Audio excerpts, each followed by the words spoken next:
ভগবান কৃষ্ণের দ্বারকায় কি তাহলে অন্য কারো রাজত্ব ছিল? আমরা সবাই জানি ভগবান শ্রীকৃষ্ণের সোনার দ্বারকা নগরী একসময় সমুদ্রের গর্ভে তলিয়ে গিয়েছিল।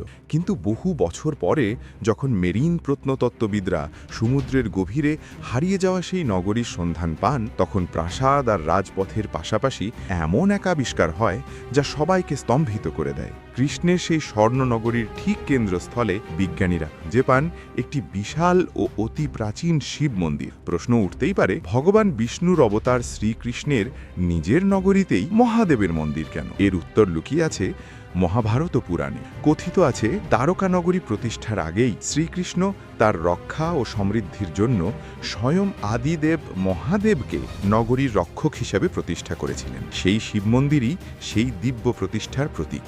কৃষ্ণ জানতেন মহাদেব ছাড়া কোনো সৃষ্টি পূর্ণতা পায় না, আর ধর্ম, রক্ষা ও ভারসাম্য বজায় রাখতে শিবের আশীর্বাদ অপরিহার্য। আজও সমুদ্রের নিচে অবস্থিত দ্বারকা নগরীর এই শিব মন্দির প্রমাণ করে হরি ও হর আলাদা নন, তারা একই দেহের দুই আত্মা। মহাদেবের ভক্তরা কমেন্টে হর হর মহাদেব লিখে যান।